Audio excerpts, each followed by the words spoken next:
Hi, everyone. Welcome to Stream and Hub Radio. I am Sage Stevens, the host of Shout Out with Sage. And today, my guest is a multi talented individual.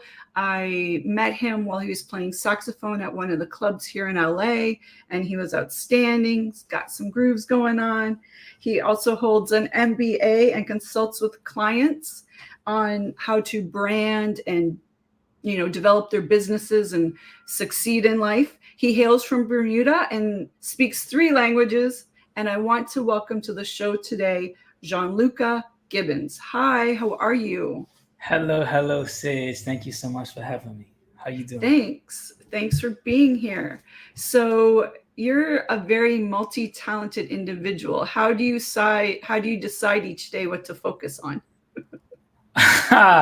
That's a beautiful question. That's a beautiful question. You know, I think everything's a service, right? I mean, you look at business consulting, you look at music. These are all services oriented activities. So you kind of go where the need is. But my main focus right now is definitely the business and finance consulting. That's a part of my artistry where I get to sit down with brilliant people and assist them in operationalizing their vision and bringing it to life. So I feel like as an artist, I'm able to use colors in business just as I've been able to use colors in music, you know?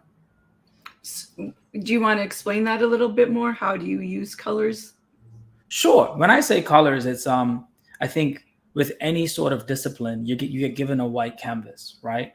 And Okay. based on your skills and talents, you're able to use different colors, right? Sometimes a company comes to me and what they need is infrastructure development, or maybe a company needs to raise funds, or maybe a company needs to create a strategic plan for the next 3 months, right? All those activities to me are different colors. Sometimes it's a combination of all of them, right? So you paint something that has multiple colors, right? So when I sit down with a business owner or a CEO, this is what I'm thinking. Like this morning, I was up at 6 a.m.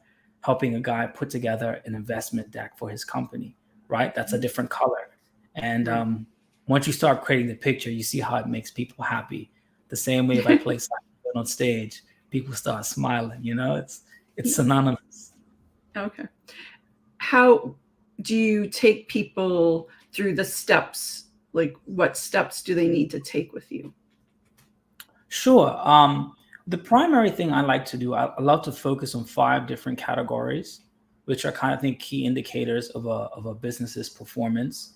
You are looking at their organizational structure, their product and how their product is developed, their branding, how they leverage tech, and then how they're monetizing, right? So usually when I sit down with a company, I try to first ask questions along those 5 points to kind of see where they are.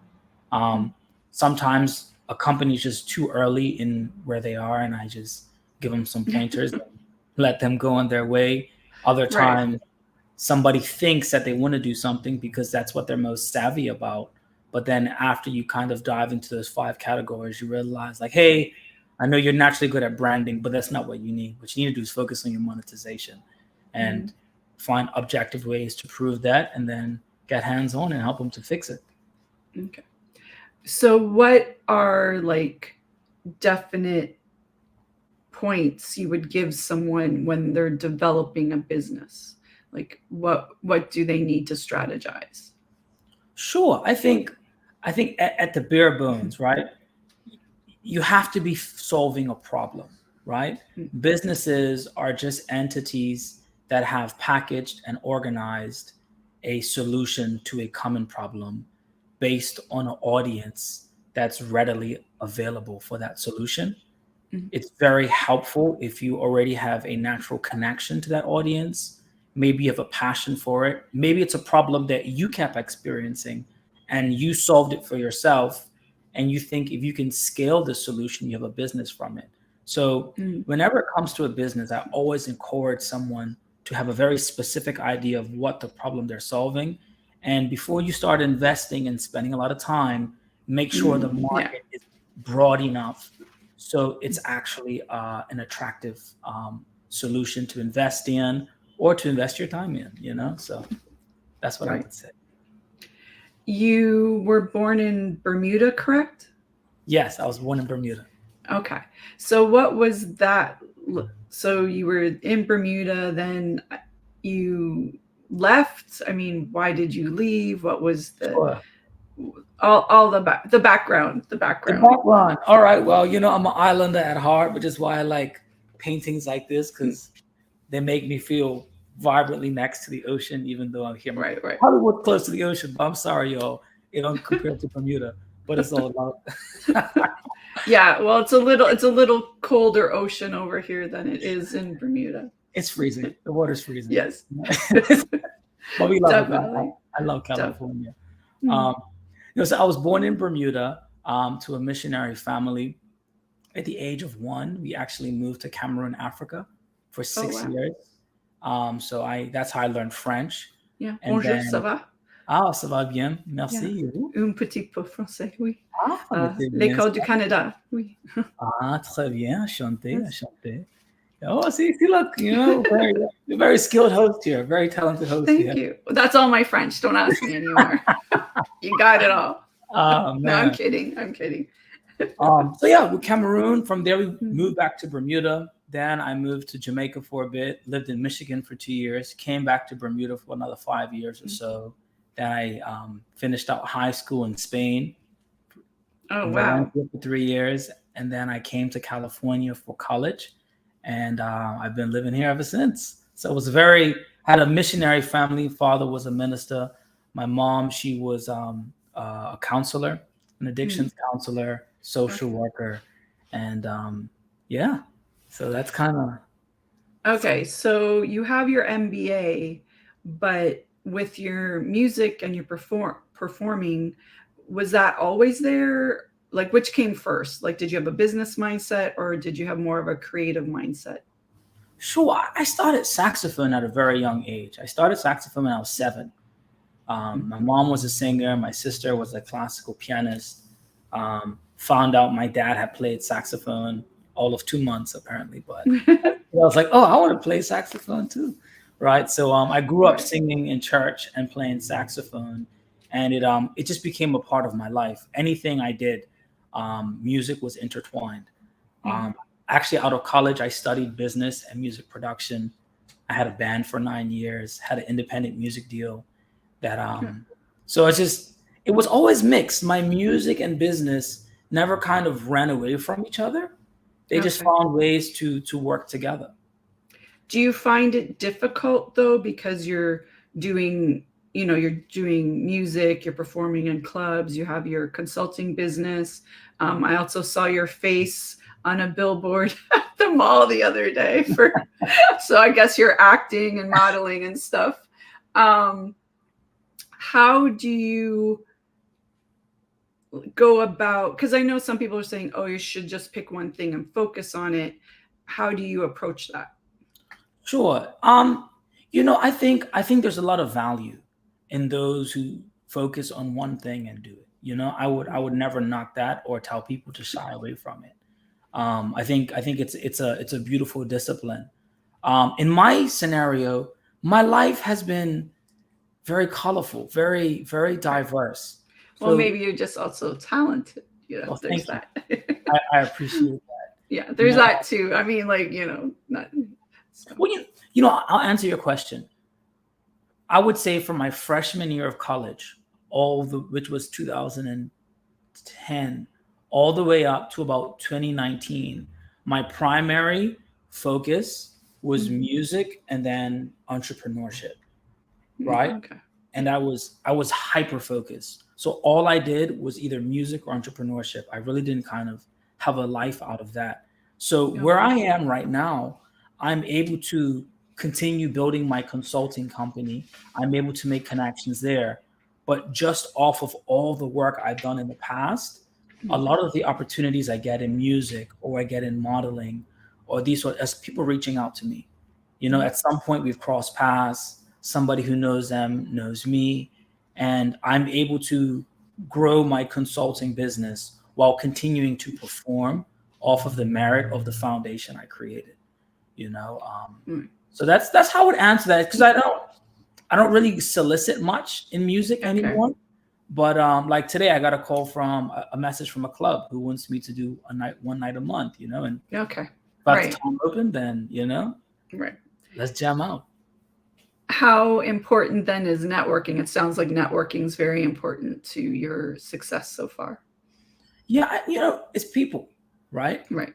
I think everything we do is for people. I recently read this book called the 7 Spiritual Laws of Success, right? Mm. And one of the things is doing things with intention and the intention of love. And to have love, there must be people involved, I believe. So networking is important because that's how you get to know who you're connecting with, who are you intentionally loving with the activities you're doing, whether it's music, whether it's business. So I think networking is very important because that's who we're serving, is those people. That's who we're connecting. Right. Yeah, you're connecting with those people, and obviously there's a reason why you connect with those people, and then hope you get work from that, or at least develop the relationships. Exactly.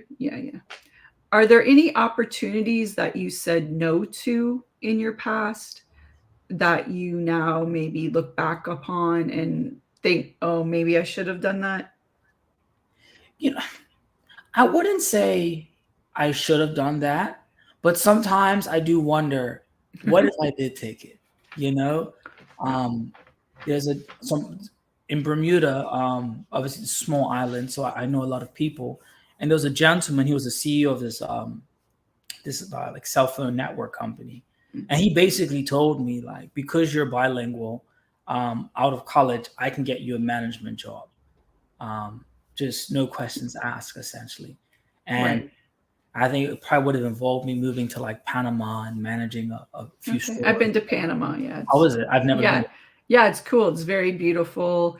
Um, yeah. I mean, I was only there for like 4 days, so it was like a quick Yeah. trip. So I can't really say too much, but yeah, it was fun. Okay. So there he goes. And I was wondering, like, what would happen if I took that? Like, who would I be? Where would I be right now? So I don't think it's more regret, but sometimes it's just a reflection of like, man. Right. Like your path would be different if obviously if you went there, you'd be on a different trajectory. So, Right. So no regrets. I mean, I definitely wouldn't be living here with, permanent residency. I would have been somewhere else, but regardless of the fact, I'm grateful for my path, Definitely. Is there a piece of sage advice that someone has given you that's helped you so far? Sure. Guided you? Sure. My dad told me, I remember 2017 was when I quit my last like traditional 9 to 5, right? He said, use what you have, not what you hope to get. And Right. I that love was that. That really, during the research that I was doing, I came across that quote that you just said. Can you say that one more time? That quote is amazing. sure. Use what you have, not what you hope to get. And So what does that mean? yeah, I think so many times we're like, if I had this, I could. If only there was more, then I would be. And we always put ourselves behind our potential because there's this mystery box of items that we don't have. And I think when my dad and my mom reaffirmed that, like, use what you have, not what you hope to get, it's like, move on what's within your hands right now and trust that it's enough, that God, the universe, everything that you need right now has already been put inside you. So do it. Right. And I think at that time I was on the sidelines waiting for like this moment of like, aha, I finally have it. Right. But it's really just a matter of me doing it. So yeah, I think that was powerful. And that's kind of. Now, it's a very powerful quote. It makes me think, because if you're always, because a lot of people, you're always waiting to, I have enough money, or I have to take this course, or I have to have, look a certain way, or Right. I have, you can always make excuses for not doing whatever it is that you want to do. So Yeah. I think that's like a really good quote. I'm going to definitely use that from you. So Please use it. Spread the good news, Right. What inspires you in your life? What inspires me?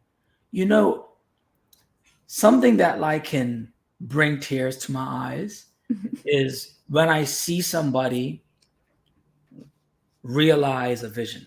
You know, Mm, they've talked about it, they've dreamed about it.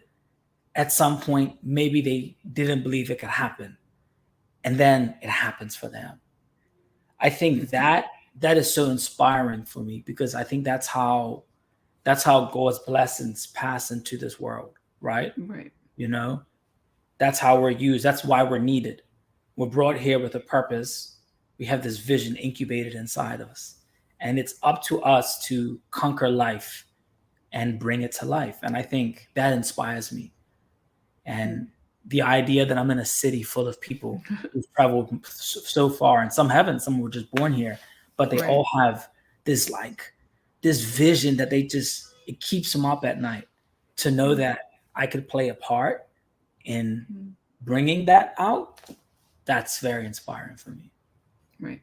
What's your biggest tip for someone that is wanting, to move to LA to pursue a career, as a singer, an actor, a writer, especially since you come from another country? What would your biggest tip be? Know what you want. Don't don't come to LA thinking LA is going to tell you what you want. Right? That's a very scary place to be. Um, so know who you are and know what you want, and then come here ready to receive it.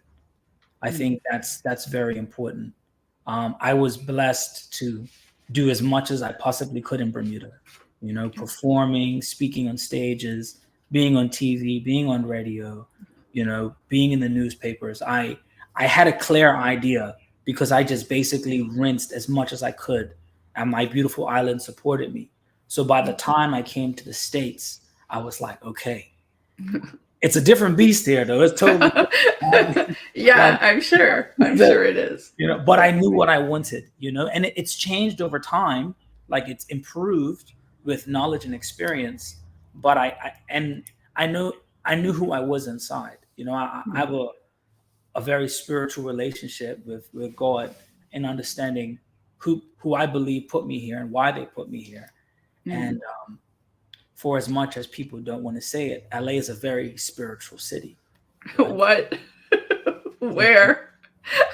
I think I missed that tour. Is that a tour out there somewhere? I did not get that tour. You No. need to take me on that tour. Oh man, I don't know. I don't know. This is a scary tour. You know, Oh my God, you're gonna make me cry. LA is a spiritual. I'm sorry. That is just. it is, but you can feel it. I mean, there are different types. Different sides of the coin. But when you start moving in these rooms of individuals who are like high performing and high excelling, Right, like right. you can feel the weight of the presence. Okay, there's. I understand what you're saying now. If you're saying presence, because to me, yeah, like having presence or having like exuding an aura, that is definitely spiritual. And so, and people that I've met that are at a certain level of success, or those that are uh working up the ladder, you can tell those people that they just have an aura around them. Is that what you're meaning, specific, like more or Of less? course. Yeah. Even Okay. like when I first met you and Pierre, Right. I could feel your spirit. Your spirit was Right. was different from others that I've experienced, Right. which what naturally drew me to you, which made me Which want is to why talk we're to you, here. which is Right. why we're here. Where there's other people right off bat, you're like, you know what? See you later. you Yeah, know? they definitely have an agenda. Yeah, I understand. Yes, of Those course. are the people I'm talking about. Right. So we're saying the same thing, different, but Yeah, different ways, but we're definitely saying. Oh my God. So, how do you decide when someone comes to you with a project, either in music or someone comes to you as a client? How do you decide what to say yes to? Like, what are you looking for? sure. In this moment of my career, I like working with people who are fairly self-reliant, Mm, which means is they have an idea, it's working, it's moving, it needs to be enhanced, it needs to be scaled, it needs to be polished, it needs to be grown. But as far as a minimal viable product, it's working. Okay. So that's where I am. If I'm going to work with someone on a regular basis, they have to need to have something that at minimum is functioning. It's doing something in the market, and also that they have some level of budget, right? I don't come in and break people's bank, because I Right. want them to grow, but they need to be in a place where they can sow into their seed, because that means now they have the ability to reinvest in their company. Um, every once in a while, I'll take on a client for some sort of like promissory percentage. And that's usually just like there's this compelling force that's driving me towards them. Right. I do allow some space for that, but that's not the common. That's kind of like Right.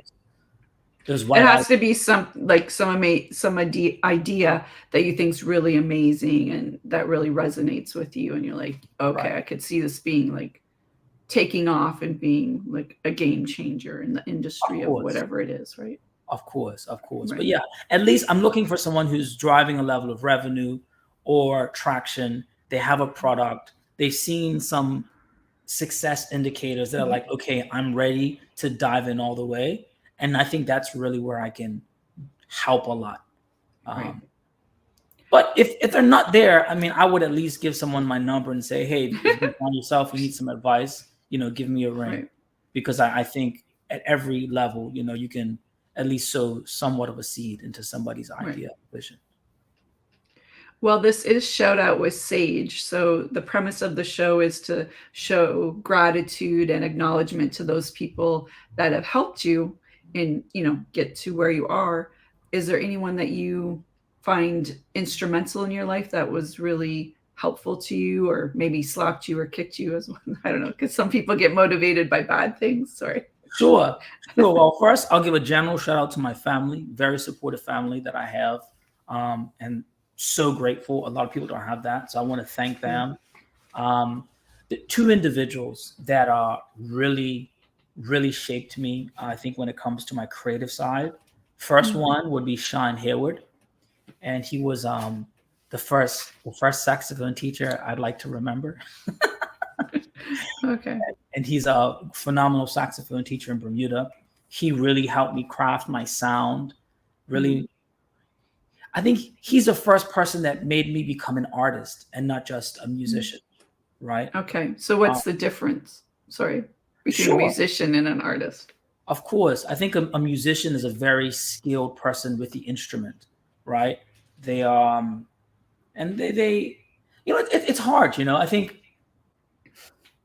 Now I understand what you're saying. Like a musician, they can play the saxophone, but they might not have any artistry to it. They don't have their own interpretation of it or their own style. Right. I'll tread lightly. I think if you play music, you're an artist, right? But in this context, what I mean, I had teachers that would say, learn your skills, learn the band music.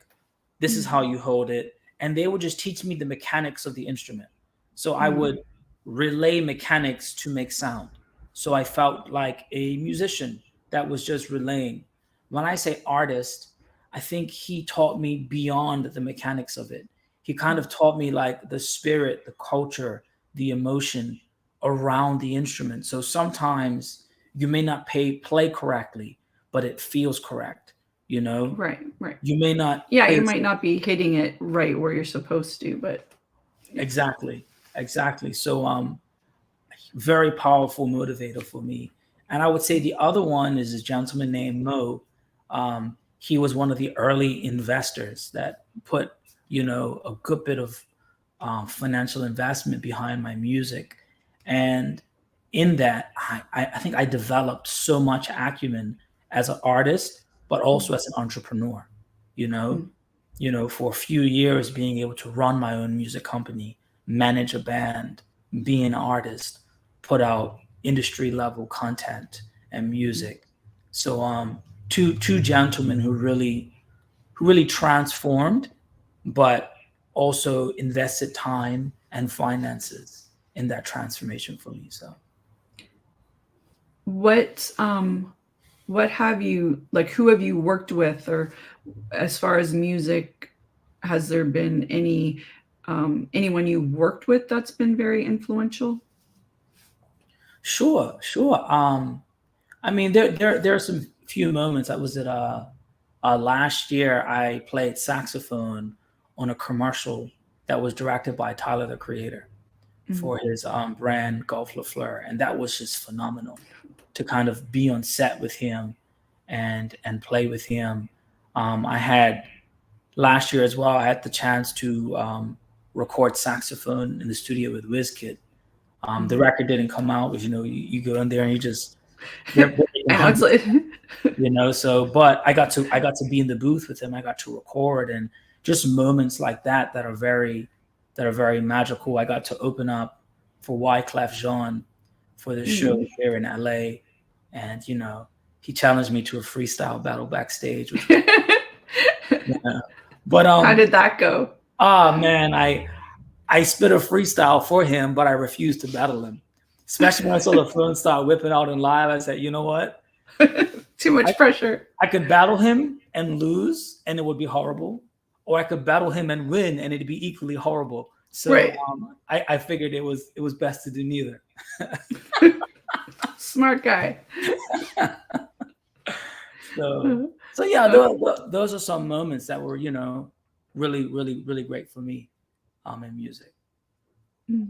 And as far as your business, is there people there that you've worked with that have, you know, taught you as much as you've taught them? Sure. I've been working with a tech partner for the last year, and he's just this guy named Daniel, just a brilliant guy, And we have these weekly calls. He's really big into like the just scaling companies from a technology side, whether it's ads, apps, that sort of thing.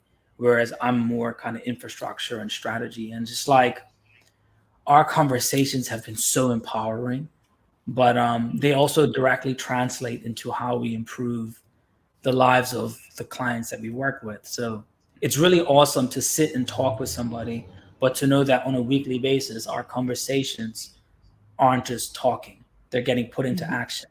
They're helping businesses, or they're developing concepts. So yeah, I think most recently, that's been someone that's really like if I were to print the notes from our conversations, it would be a very, very valuable book, Okay.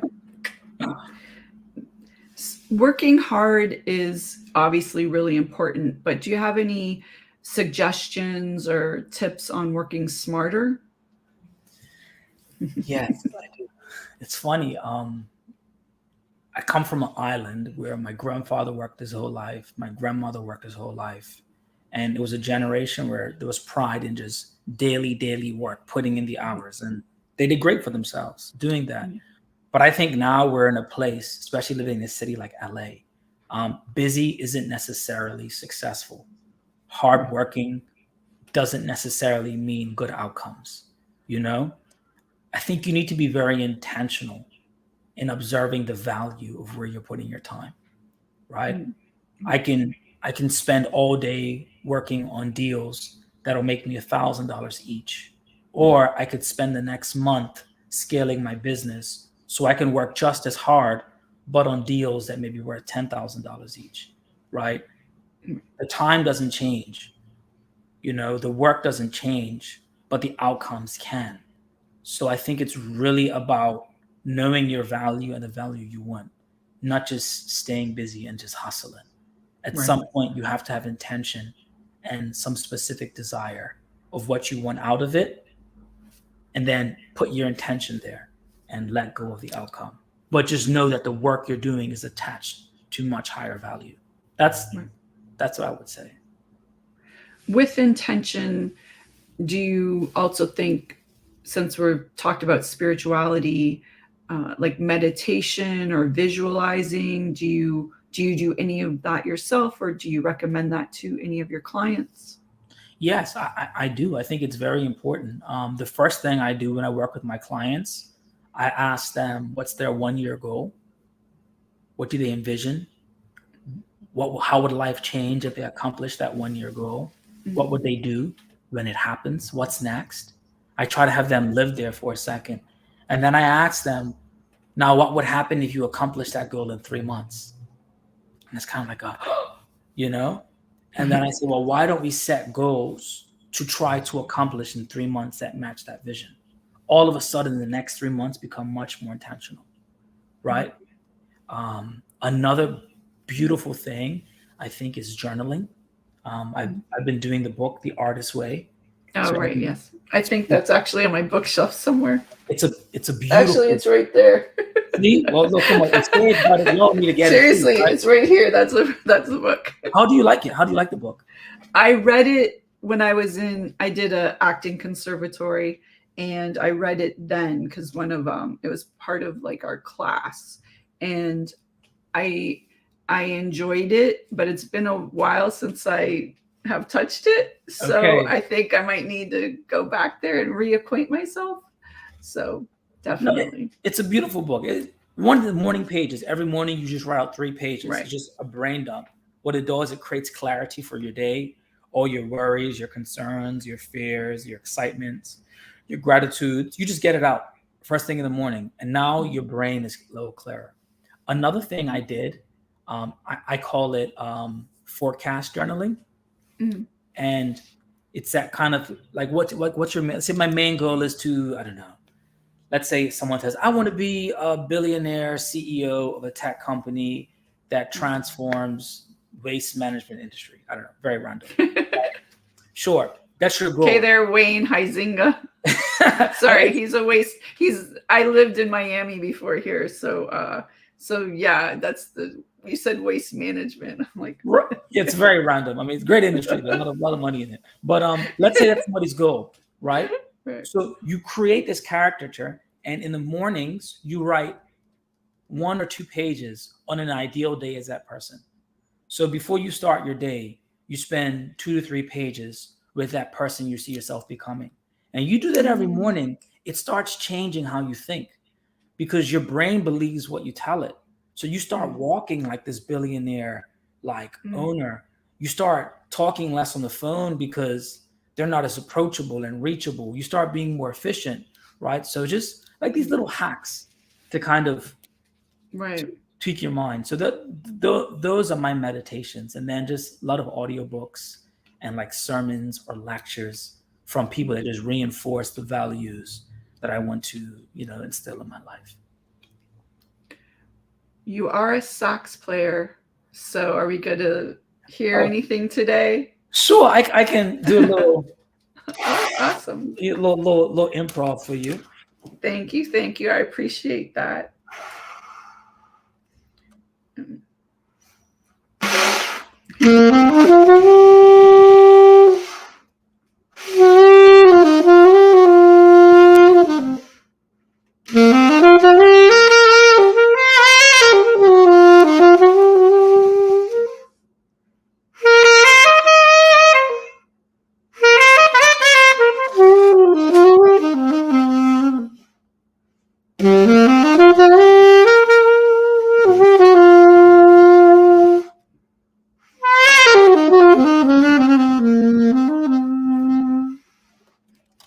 Awesome. Thank you. That was great.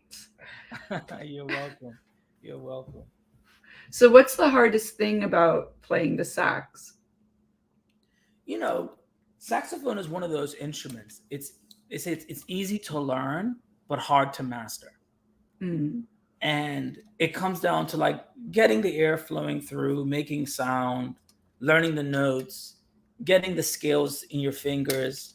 It's a challenge, but it's not hard. Like you put in the time, it'll come. I think the real hurdle for some people is tone, right? Is that sound. It's the intonation, really becoming one with the horn. So when somebody like hears your sound, it's almost as if you're speaking words. I remember I played one time at this event, and I was really going through something in my life at the time. And there were things I wanted to say to the audience. There are things I wanted to confess, but I couldn't afford to say it with words. So Mm, as I played, I just put everything into the sound. And I opened my eyes to a standing ovation, and I walk out the back, and a buddy of mine comes out the back door and he says, "Is everything okay?" You know? mm, And for me, it wasn't, you know? right.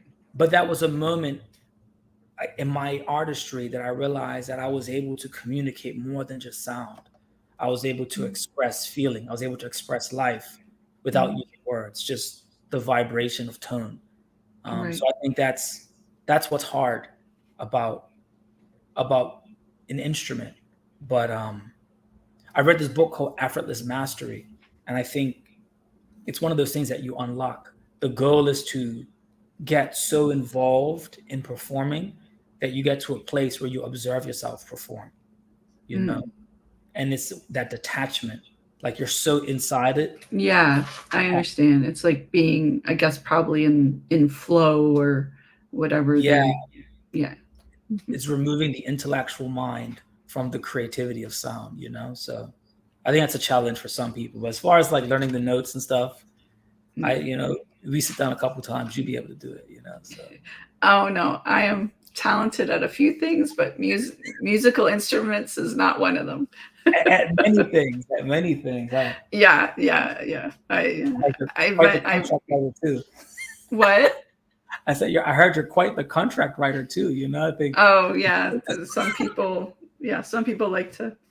Yes, I have a few accolades there. I So love it. thank you, I thank love it. you. Um, what is success for you? What do you view as success?